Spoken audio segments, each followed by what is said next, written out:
เมื่อสิบคนตอนนี้กับบอต้นก็เลิกงานแล้วทุกคน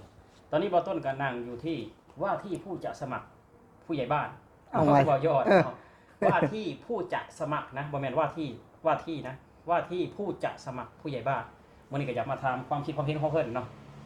อยากมาทำความคิดความเห็นของบอยอดเนาะก่อนอื่นเมื่อกับสบายดีบอยอดสบายดีครับคือมื้อนี้นะขออยากมาทำความคิดความเห็นของเจ้าเนาะในนามแบบว่าเจ้านี่ว่าที่ผู้จะสมัครผู้ใหญ่บ้านในอนาคตเนาะเดี๋ยวกันเอาของเจ้าจะเป็นผู้ใหญ่บ้านเอาแล้วบ้านก็เลยอยากถามความคิดความเห็นของเจ้าว่าตอนนี้นั่นภาษาอันประเทศลาวนี่เพิ่นนำเอาภาษาเวียดนามเนี่ยมาสอนนักศึกษาตอนนี้นะนำเอาภาษาเวียดนามมาบรรจุอยู่ใน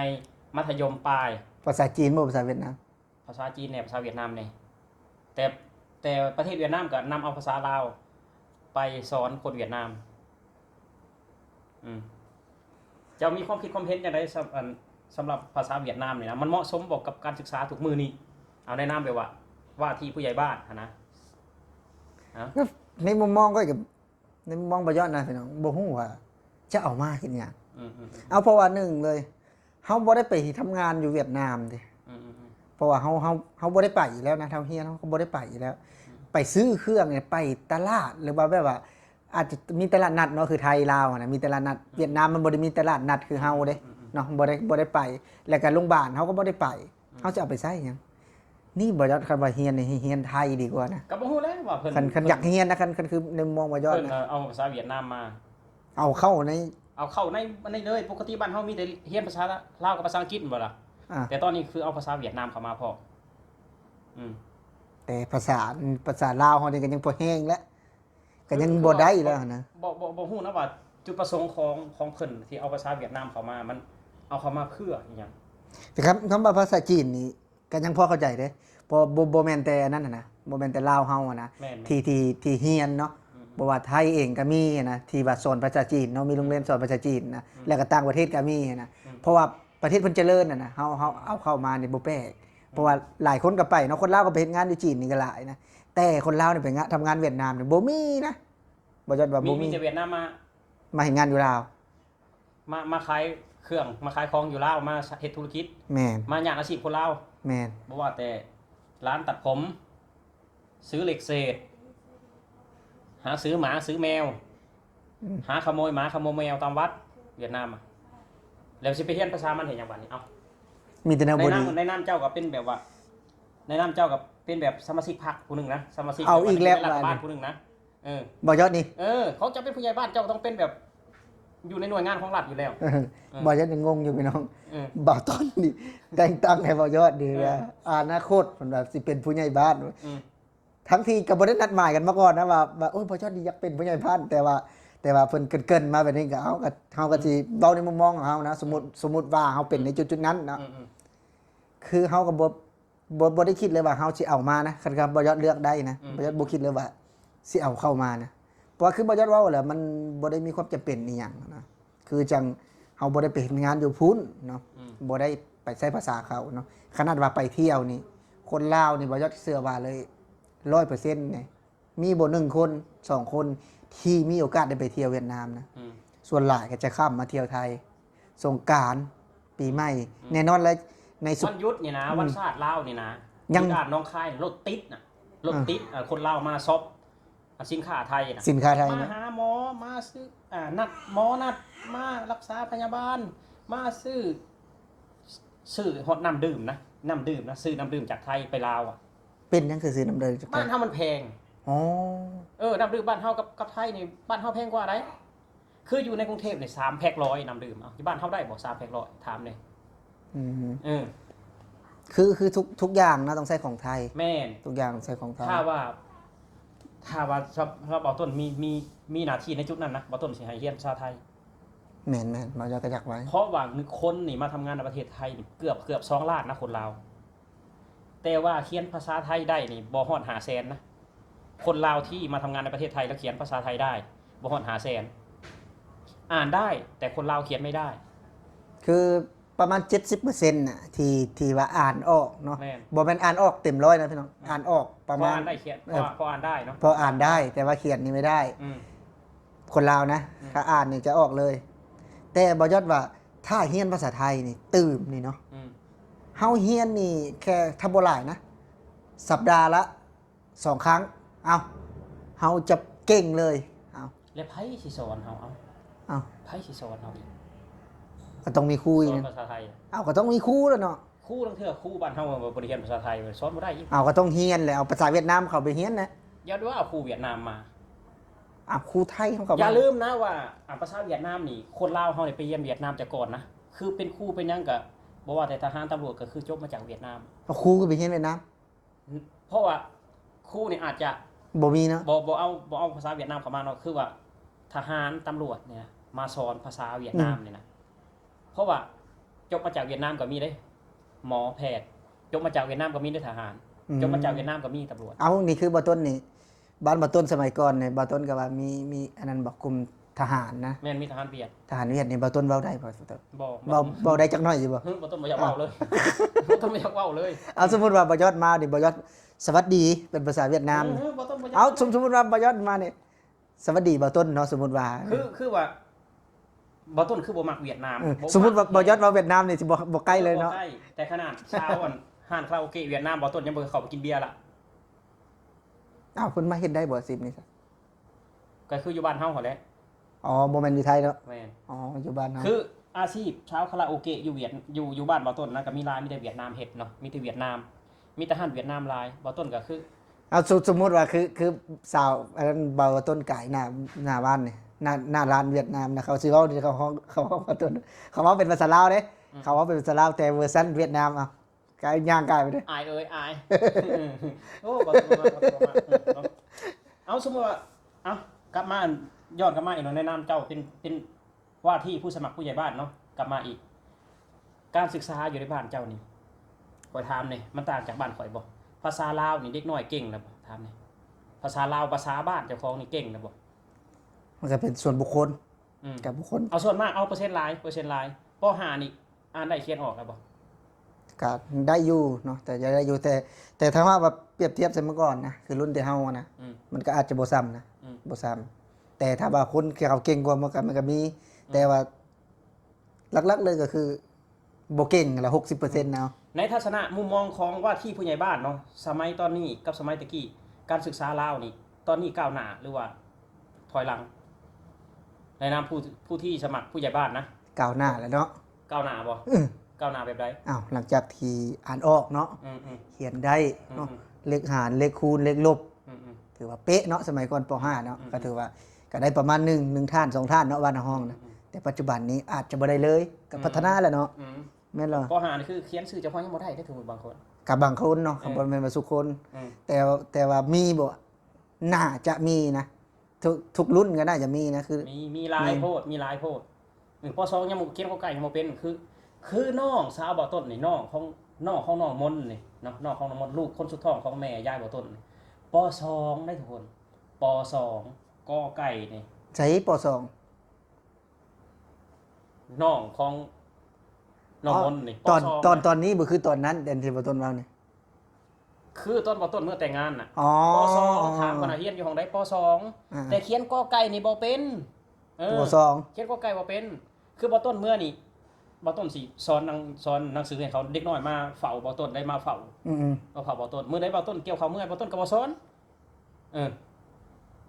อ๋อคือว่า เขาอยากให้สอนเขาอยากเรียนหนังสือเข้าใจบ่ อ้าวผมไปโรงเรียนซุมื้อได้จ้ะ ไปโรงเรียนบางเทื่อครูนะอาทิตย์หนึงก็บ่มาครูอ่ะ เว้าไป ไป อีกแล้ว เกี่ยวข้าวครูอ่ะ เว้าไปอีกแล้วบาด ก็เข้าเว้าเด็กน้อยบ่ตัวได้เด็กน้อยอ่ะคนที่บ่ตัวน่ะคือเด็กน้อยผู้เฒ่านั่นมาจากตัวครูไปปั้นข้าว แล้วบ่มาสอนนักเรียน ก็ใกล้นี่มาเผาบ่ต้นนี่มันอ้อมเผาอยู่ถามว่าอาจารย์เมื่อยบ่อาจารย์ว่างบ่นี่ถามเมียบ่ต้นอยากให้สอนเขียนกอไก่ก็ยังอ่ะ อ๋อถามบ่ต้นนี่เป็นอาจารย์ มาเผาบ่ต้นอยากให้บ่ต้นสอนหนังสือเด็กน้อยคำมาแล้วมาเผาเลยคำมาเผาเลยมื้อใดบ่ต้นทำงานเมื่อยบ่ต้นเกี่ยวข้าวซอยไม่เท่าเมื่อยบ่ต้นก็บ่ได้สอนเหมือนเขาอยากเรียน โอ้เขาอยากเรียนอยู่เนาะ เขาอยากเรียนอยู่ แต่ว่าครูกันลังเทื่อครูบ้านนอกเนาะทุกคนครูบ้านนอกก็คือเฮ็ดไร่เฮ็ดนาแหละมื้อใดแบบเพิ่นไปเกี่ยวข้าวเกี่ยวน้ำแล้วก็ลังเทื่อก็บ่ได้มา หยุดก่อน หยุดก่อน อ๋อ อืม คือเป็นลักษณะนี้ แม่นคือว่าในอัน การศึกษาของบ้านเฮากับบ่ต้นมันบ่เห็นดีนะเกี่ยวกับภาษาเวียดนามนี่นะ มัน ให้เอาภาษาลาวให้มันรอดก่อน ให้คนในประเทศนี้อ่านได้เขียนออกเบิดก่อนแม่นบ่ แม่น ถ้าอ่านภาษาลาวได้แล้วภาษาไทยก็สิตามมาได้ภาษาคือบ่ต้นนี่อ่านภาษาลาวได้เนาะภาษาไทยบ่ต้นก็อ่านได้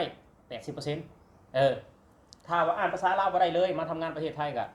รับออเดอร์ก็บ่ได้เพราะเทื่อไปทำงานร้านส้มตำเนาะรับออเดอร์รับบินมาส้มตำปูปลาร้า1ครกก็อ่านบ่ได้คือในมุมมองของต้นคือก่อนที่จะเอาภาษาอื่นเข้ามานี่ เอาภาษาลาวให้มันได้ก่อน เอาตัวเองให้มันรอดก่อน เลขมันอย่างกับโบเก้งกับอย่าพาเว้า แม่น แต่ว่าเอาภาษาบ้านเกิดเจ้าของนี่แต่ว่าคือว่าอังกฤษนี่ปกติแต่ละประเทศมันก็มาอยู่แล้วมันมีอยู่แล้ว อันนี้มันควรที่จะใช้อยู่แล้วนะตัวนี้สำคัญนะ แม่น เนาะสำคัญแต่ว่าภาษาลาวนี่เอามาก่อนเนาะถ้าหากว่าให้เลือกเนาะบต้นก็จะเลือกภาษาไทยกับภาษาเวียดนามนี่เลือกตัว ภาษาไทยแล้ว เนาะเด็กเขาก็มีพื้นฐานอยู่แล้วเนาะ อย่าลืมนะว่ามาเบิ่งเนาะสงกรานต์ปีใหม่นี่นะมาเบิ่งกันในด้านนะมาเบิ่งกันในด้านด้านทาวรหรือว่าด้านธรรมชาตินะว่าคนลาวน่ะไปเวียดหรือไปมาไทยหลายกว่ากัน ให้เบิ่งหั่นล่ะเฮียนตัวใดแหละมันใส่ได้จริงหั่นนะให้เบิ่งตัวนั้น อันนี้คือเพิ่นประกาศออกมาชัดเจนแล้วมัน เพิ่นประกาศเมื่อวานนี่ดิประกาศเมื่อวานนี่ดิ คือหลังจากที่บ่ได้อยู่แล้วเนาะ แม่น ยังเอาสองอย่างอีกมาเพิ่มอีก แม่นหลังอันแรกๆคือว่าปัจจุบันนี่ก็คือว่าภาษาลาวก็ยุ่งอยู่เลยนะเด็กน้อยก็บ่ได้เรียนบ่ได้เก่งไปยังเลยนะภาษาลาวนี่ก็ยังเอาภาษาเวียดนามมาให้เขาเขียนอีกเขียนเป็นภาษาอังกฤษแต่ใส่ยังเทิงๆมันอีกบาดนี้ภาษาเวียดนามบ่ได้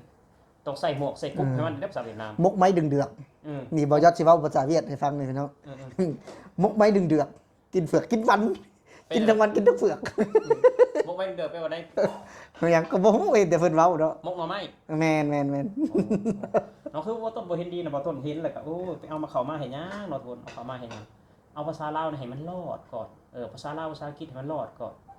เพราะว่าอย่าลืมนะว่าเฮาซื้อโทรศัพท์ยี่ห้ออีหยังเฮาซื้อตู้เย็นยี่ห้ออีหยังบ่ได้มีภาษาเวียดนามนะทุกคนมีภาษาอังกฤษ ภาษาอังกฤษเนาะ มีภาษาอังกฤษภาษาไทยนี่ตู้เย็นนี่คือบ่มีภาษาเวียดนามเพราะฉะนั้นแล้วเฮาบ่จำเป็นต้องไปเรียนเนาะเพราะว่าเฮายังศักยภาพของเฮามันยังบ่เพียงพอแม่นอยู่คนเว้าได้หลายภาษานี่มันเก่งคนที่เว้าได้หลายภาษานี่มันมีโอกาสที่ทำงานแบบว่าสะดวกสบายเนาะแต่ว่านี่คือภาษาลาวเฮาบ่ได้พื้นฐานภาษาพื้นฐานเฮาบ่ได้เฮาจะไปเรียนภาษาอื่นมันเป็นไปบ่ได้ดอกเนาะเฮาเลี้ยงตัวเองยังบ่ได้ยังเสือกสิเอาเมียมาอีกมันบ่ได้ทุกคน เอาเมียเพิ่มอีก เพราะฉะนั้นแล้วเฮาต้องเรียนภาษาเฮาให้มันเก่งก่อนให้มันรอดก่อนเนาะเฮายังเอาภาษาอื่นเข้ามาจะว่าบ่ แม่น เนาะ ก็คือมันทำนี้มันก็ยุ่งพอเองแล้วนะ แม่น มันง้างเอามาอีกถามว่าคือจะว่าน้ำป .5 ปยังก็ป ป .2 เขียนหนังสือบ่เป็น กอไก่ กอไก่บ่แม่นว่าบ่แม่นรวมพยัญชนะเลยเนาะ กอ ตัวเดียว ไก่ อะ นี่นะ กอตัวเดียวอ่ะ อ๋อ เขียนบ่เป็นเขียนบ่เป็นบ่ต้นบ่ฮู้ว่ามันก้าวหน้าหรือมันถอยหลังวะการศึกษาคือบ้านเฮาตั้งแต่รุ่นพ่อรุ่นแม่นี่ป .5 ในภาษาฝรั่งเศสได้เขาเรียนเว้าได้หมดป .5 นี่ภาษาฝรั่งเศสคือเก่งสุดยอดเลย แต่ก่อนนะ บ่กันคันสอนนะภาษาอังกฤษนี่ถ้าหากบ่คือบ่ยอดนะบ่ยอดเป็นครูนะบ่ยอดจะกลับไปแก้ไขอันสอนนี่มันสอนยากโพดมันบ่ได้สอนแบบว่าคำที่ใช้พื้นฐานนะมันสอนปูนอันไปเฮ็ดยากๆพุ่นนะเฮาว่าภาษาอังกฤษนี่สอนแค่ว่าเอาพื้นฐานเนาะเป็ดไก่หมูแมวมันหยังเอาใกล้ๆเฮาเว้าให้มันได้เบิดเลยเด้แล้วเฮาก็จังเว้าสอนไปอันนี้สอนพูดมันเขียนทอกเขียนถ้วยผมว่าเบายอดนี่นะเรียนตั้งแต่ป .5 เนาะเรียนภาษาอังกฤษนี่จนฮอดม .5 ก็ออกเนี่ย ABCD สุดอยู่บ่ ABCD ยังบ่อยากได้ปานใดนะเพราะว่ามันบ่ฮู้เรื่องเลย คือนี่ลูกบอยอดนี่นะอนุบาล2บอยอดม .5 บอยอดบ่ได้ฮู้สำลูกเด้ภาษาอังกฤษที่ว่าก็แบบว่าหมูแมวเป็ดไก่แบบนี้นะบอยอดนี่มาฮู้คร่าวๆนำลูกก็คือนะลูกที่ลูกท้องอะนะมันสอนบ่ได้คือเพิ่นนะคือเพิ่นแบบเอนี่นะเพิ่นสอนนี่ได้ทั้งอันนั้นอีกเด้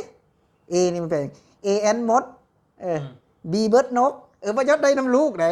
เอ้า เฮาเลย B A B C D ฮู้ได้ซ้ำนั้นได้บ่ฮู้บัดนี้บัดไทยคือไทยอนุบาลสินะ A แอนมด B เบิร์ดนก C แคทแมว D ด็อกสุนัขสมมุติว่าอ้าวได้แล้วเข้านะเฮาน่ะบ่ยอดเฮียนมาน่ะบ่ยอดยังบ่ได้ไอ้ช้างก็อีเลฟเฟนช้างอ่ะนะบ่ยอดบ่ได้ฮู้ได้บ่ยอดมาฮู้นำลูกนี่นะเฮียนมา5 ปี อันนี้เฮียนมาเทอมเดียวก็ยังเป็นแล้วนะอันนี้การสอน การเรียนการสอนมันก็ต่างกันเนาะทุกคนเพราะฉะนั้นว่าต้นก็คือแบบบ่เห็นดีนะกับภาษาเวียดนามนะบ่ต้องเอาเข้ามาเนาะแปลว่าเขามาแบบว่าตัดไม้หรือว่าย่านอาชีพคนลาวก็แพงหรือเอาภาษาบ้านเขาเข้ามาเลยเนาะคือว่าหมูม้าเป็ดไก่เนาะแม้กระทั่งแมวอยู่ในวัด ยังหลักดอก ยังหลักเวียดนะบ่ต้องเอาเข้ามาเลยเอานี้ใกล้ๆเลยเนาะสำหรับคลิปนี้เนาะทุกคนบ่ต้นก็สิขอลาพี่ลาน้องไปเท่านี้เนาะขอบใจบ่ยอดที่ว่าที่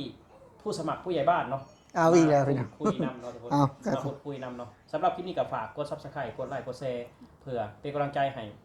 บ่าวต้นบ่าวยอดเฮ็ดคลิปต่อๆไปก็ขอบคุณประเทศไทยขอบคุณคนไทยขอบคุณพื้นแผ่นดินไทยเนาะที่ให้บ่าวต้นกับบ่าวยอดได้มานั่งอยู่หม่องนี้เนาะบ่าวต้นก็บ่ได้ลืมบุญคืนคุณเนาะบ่าวต้นทุกสิ่งทุกอย่างคือบ่าวต้นมอบเครดิตให้ประเทศไทยสำหรับคลิปนี้บ่าวต้นเขากล่าวคำว่าสวัสดีครับผม สวัสดีครับผม สวัสดีครับ